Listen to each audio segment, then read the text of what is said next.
Good afternoon, everyone. I'd like to welcome everybody to the special meeting of the Audit and Finance Standing Committee. My name is Paul Russell, and I am the chair of the committee. It is currently 1:05 p.m. on June 27th, and I'd like to call the meeting to order. I'd also like to acknowledge that the Halifax Regional Municipality is located in Mi'kma'ki, the traditional and unceded lands of the Mi'kmaq people. We acknowledge the treaties that were signed in this territory, and we recognize that we are all treaty people.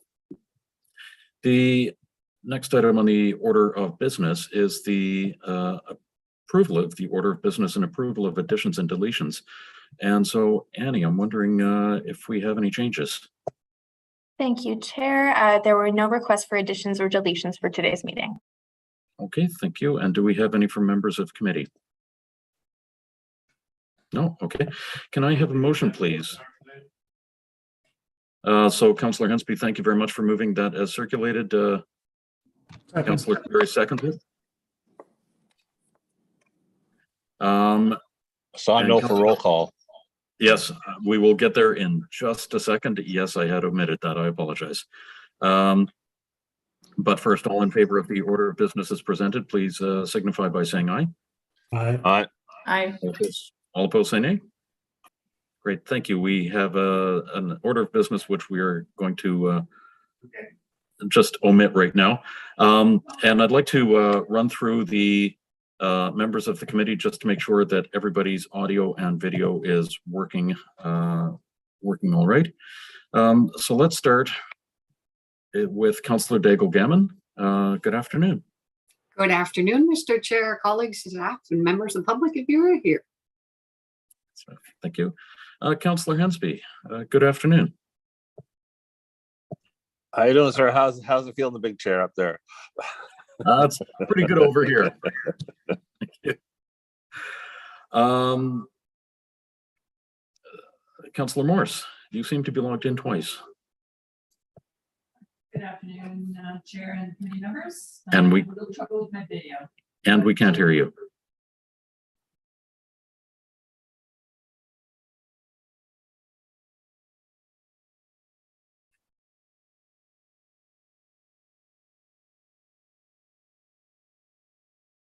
How's that? Good afternoon, Mr. Chair and committee members. Can you hear me now? We cannot.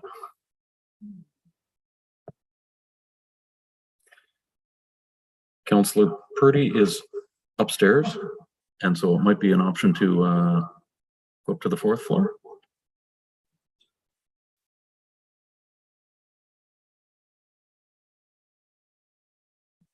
Please go ahead. Okay.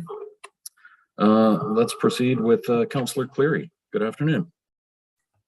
Hello, coming to you live and unfiltered from the home office on Quinpool. I'm the only one using a microphone in my room, so there's no feedback here. I hope there's a little bit on your end. There is, because there are three of us here in council chambers. The rest, yeah.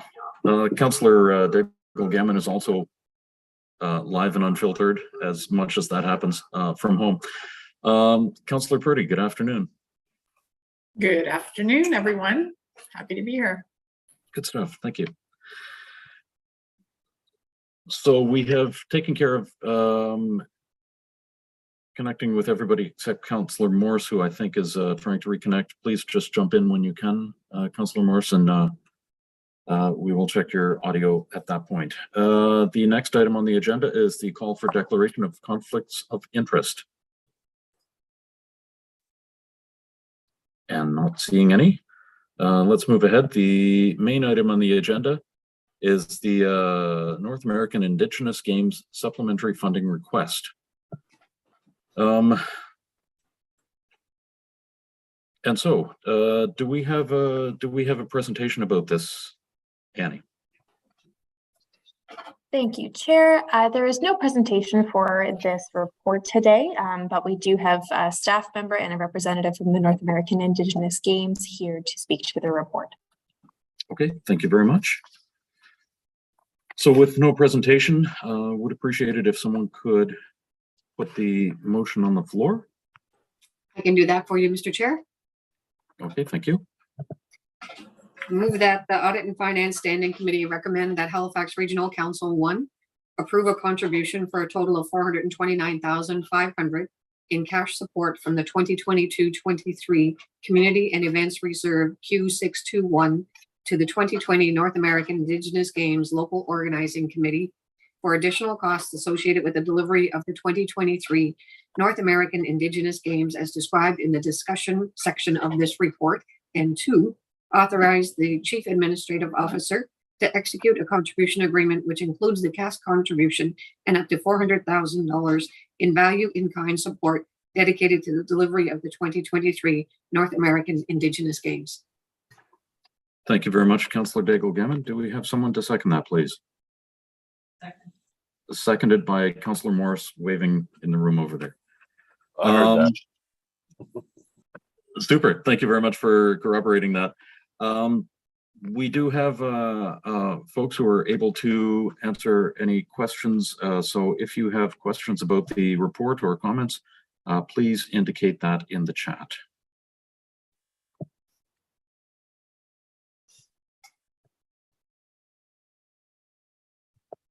And go ahead, Councillor Cleary. Thank you, Mr. Chair. Just if folks can confirm, I mean, we talked about this a couple of years ago when, pre-COVID, when this was supposed to happen, and it's been delayed. But I recall this being described as the largest sports and cultural event ever to come to Halifax, perhaps even to Atlantic Canada. And so when you think about the benefits, not only culturally in terms of reconciliation, in terms of just community building for Halifax, just from a purely economic development point of view, in terms of what it brings into the city. Can someone confirm that, given the numbers, I don't know if they've changed a whole lot. I can't remember the original report. They look about the same, that this would be the largest sports and cultural event ever to come to Halifax? Through you, Mr. Chair, to the councillor. Yes, that is Rosalind Smith, Acting Director, Regional Recreation Services. And councillor, you are correct. This will be the largest event that Halifax has ever hosted, even larger than the Canada Games we hosted in 2011. Yeah, and I think, this is a fairly small contribution towards such a great event, such a big event, and one that will, for all of North America, put Halifax on the map with Indigenous communities and those who are just interested in this event. Thank you. Okay. Thank you very much, Councillor Cleary. Go ahead, Councillor Purdy. Thank you. This is exciting. To the numbers, how many people are the games bringing in? I saw was that in the report, or was the economic impact was in the report? Yeah. It was like over 18 million. Is that correct? I can't find where it was, but my real question was actually about transportation and transit. With the concerns, do you hear the? Okay. Well, earlier it was the bagpipes. I was really enjoying that from the window. So transit, the concern for the COVID numbers for operators to come back, is that anticipated to be a problem? And if it is, how flexible is this plan to having buses be able to kind of come in where transit was originally requested? Like, is it flexible for transportation if there's going to be a lot of people needing to be transported? I'm just concerned with the transit concerns with the unknown of COVID and the implications. Yeah, through you, Mr. Chair, to Councillor Purdy. Yes, we have had discussions with transit, and they feel they're optimistic that we will not have a shortage of drivers next year, and that we will be able to deliver on our commitments. Okay. And also with the fuel increases, seeing all of the increases that have been requested in this report, it's not anticipated that it would be even more than that. No, and we anticipated that. That's why we have suggested or recommended that we have an increase above what the committee, the organizing committee is requesting to include those types of costs as a contingency. Okay. Awesome.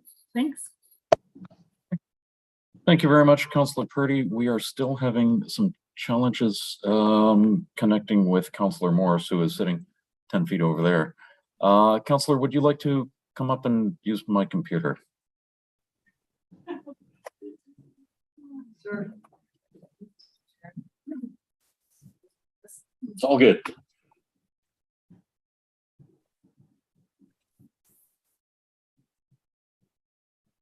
Hi, and my question is just for staff regarding whether this event, as it's going to be so large, will require HRM to invest in new recreation or sporting facilities in addition to the funding that we're talking about now.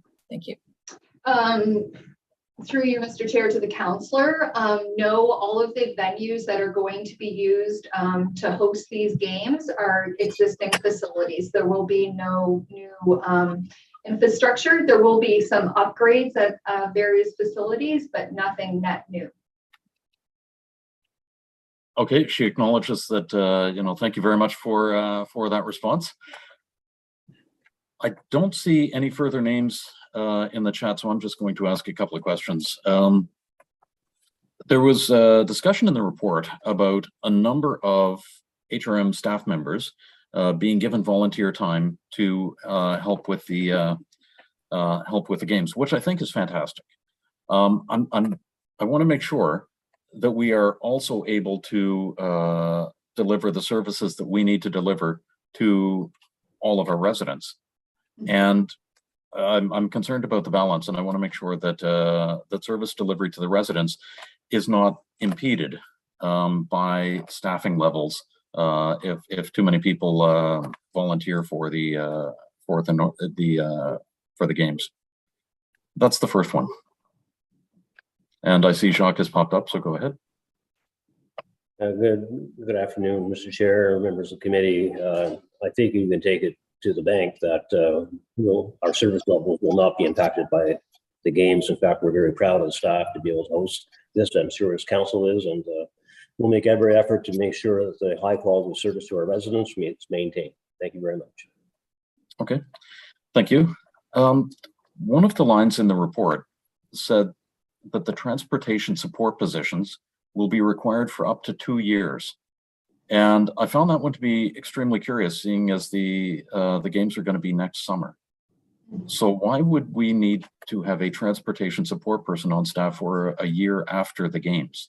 So through you, Mr. Chair, yes, we will be having staff that will be seconded to a couple of positions. Transportation is one of them. It will be up to 2 years, not 2 years in total, considering that the games will end in July of next year, and then there will be some wrap up, but it wouldn't extend beyond that. It will not be up to 2 years. But that is 13 months from now. Yeah. And so it should be 14 months, I would think. And so yeah. The up to 2 years is just it caught me by surprise. Yeah, no, I noticed that when I reread the report this morning, and that's something we should have corrected. But no, it won't be 2 years. Okay, super. And one final question that just seemed to be a little bit of a curious one. It talks about the potential doubling of the hotel space because athletes will no longer be able to share beds. And that one caught me completely by surprise. I'm just wondering if you can provide some background for that. I'll defer that question to Neil with the games, who can speak to that. Thank you. Thank you very much, Councillor. To answer your question, so for 2020, traditionally NAG has had 4 athletes per room. And of course, there's been changes to safe sport policy at the federal level and others, and NAG is adopting and changing with federal sport policy. So it's 2 athletes per room or 1 athlete per bed. which has required us to obviously take more hotel rooms in the city in order to accommodate the number of participants that we will have. Okay, I appreciate that. I just found the phrasing curious. I can certainly understand the difference between 4 and 2 athletes per room, but sharing beds was a different context. Or yeah, okay. Thank you very much. Again, I don't see any further names in the chat. Everybody, all in favor of the motion, please signify. Oh, Councillor Purdy, go ahead. Sorry, I just wanted to ask Neil, how many athletes are coming? I can't see it in the report. Like, how many?